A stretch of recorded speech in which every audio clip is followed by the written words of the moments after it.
Okay, so the right-hand one was your before. Yeah.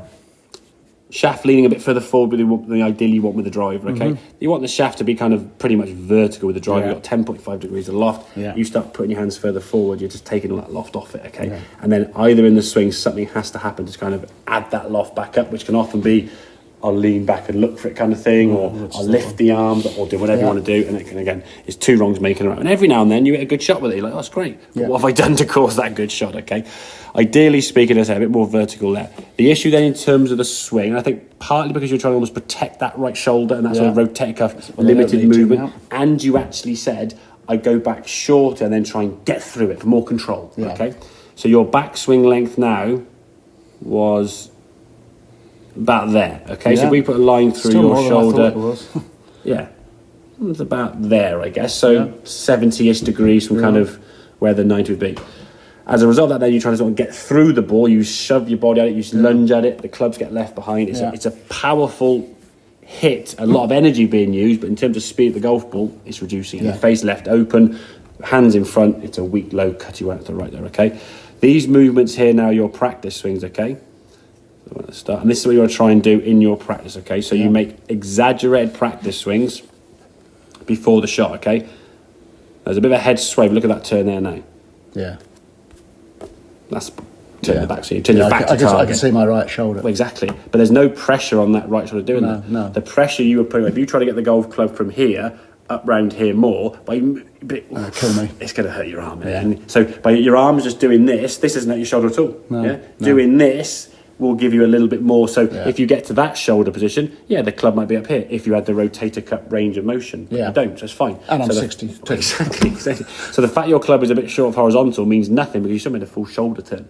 And that's where the kind of power is going to be created. This stupid knee movement? That's fine. The knee moves in. Yeah. Keeping the knee there is going to limit the hip movement, which limits the shoulder movement. So the knee, everything's moving basically that way in the back. Okay, so that's the exaggerated movement there coming back down, and then keeping the hands, as you can see. Still too forward. No, that's fine. That's level with the golf ball, that's fine. Again, keeping this shoulder back, using the hands being okay to hit the golf ball through, okay? So do these exaggerated backs and sort of go to there and then sort of squeeze it. Try and just go there and stop sometimes and try and go a bit further. Almost exaggerate the movement. I think on this one you did it again there, and then you stopped, and then we say go back a bit further there, and then hang on, need you go further again? You do the next one. There you go.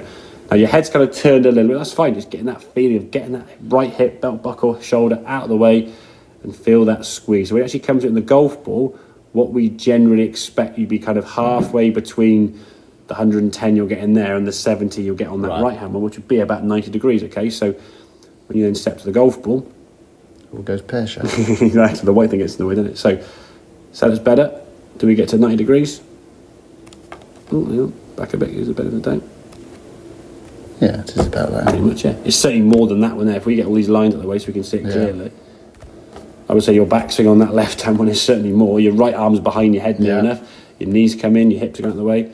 You're creating more power, aren't you? So from there now, the right shoulder won't have a chance as much to come forward and, as you use the term, get through it. Yeah. It's easy now for that right shoulder to stay back. If you do that bag and just get that kind of snap with the wrist as you start coming back down to the golf ball now. The right shoulder now, as you come into the golf ball, is staying back. There's impact. The ball now's going. What your hands are. Yeah. Using the full off the golf club now. The hands aren't over here somewhere where they were in the last swing, okay? But it went badly, didn't it? But this is a good one. This one went about. This is the one that went, I think, was about 195 or something through to target, and then decent position there. You are going to turn your torso through that. Anyone who tells me they can keep their head looking down here would end up seeing Chris the chiropractor in about a week because you've got about 70, 80 plus mile an hour momentum going around the corner. Because everybody try and stop it. You talk to all the boys who obviously aren't pros, and they go, "Oh, you've got to go through the ball and have this face." And I said, "Well, doesn't it?" As you say, it's going to happen anyway, isn't it? Okay, next time you play, they say, try not to do it. I mean, you'd be like, you'd be on the floor in a heap of mess, to be fair, because when you try and get through this one, did you get through more on that one? I wouldn't say much more, really. My hands were a bit forward. Yeah, this is the bad one, so there's impact there. Yeah. Look where your hands are. Yeah. And that's basically a shove, pull, your chest is aiming over here, the shoulders have opened up big time, okay? You look at those two impacts, that one there. Yeah. And basically the ball being at the same time. But so my shoulders should really be square to the ball on impact. That'll generally dictate path, where your shoulders face is the direction your path will be at. Because the path of the golf club, as we hit the golf ball, is going to be a curve this way. It's not a straight line, but if your shoulders are opening up early, you're now on this side more. If your shoulders don't open at all, you're more on this side, which is why most guys tend to come over the top relative to the ball, because they're here trying to go.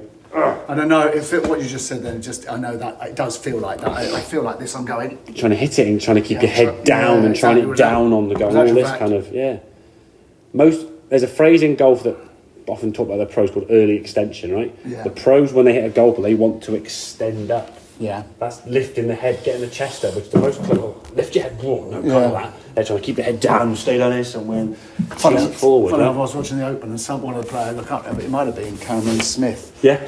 You did, it almost looked like he was exactly. Well, JT Impact. JT's on his toes at Impact. Yeah. And his dad told him, I watched the documentary, his dad said he was 14, 15, saying, come on, you're strong enough now, we keep the feet on the ground there, we don't want to be sort of popping up on our tiptoes. He said, well, Dad, if I get in the middle of the golf club on my toe, can I just keep doing it? He went, well, if you can do it for the next 6 months, strike the ball middle, we'll keep it. And then he did. But you won't make a career. Well, no, he does. His toes on his dad. That's the one thing with JT. His dad's a PJ Pro, and his dad's a PJ Pro. So you always want to kind of like look into this kind of thing. And he said, look, if you can hit the golf ball off both feet on the ground, then you carry on doing that, mate. Because he's good at doing it. Okay, so pros want to be coming up at the shot and extending up, not keeping down, looking down, and all that kind of.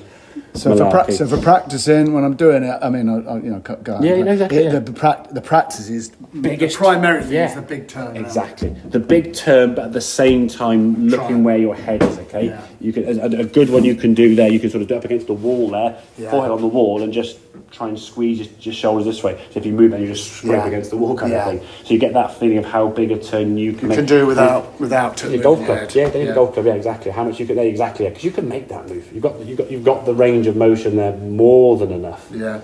It's just I think for you, and then, as I said to you in the start of the lesson, or in the middle, sorry, you were saying you were doing this, and this. You were doing exactly what you wanted to do, but what you were trying to do, swing back short to control it and get through it, was causing the low knuckleballs. That's the right, as opposed to get behind it and just stay back and send it up there. So the conclusion is, I can teach myself to do everything perfectly, but it's the wrong thing. Which, to be honest with you, Steve, is what most golfers are doing.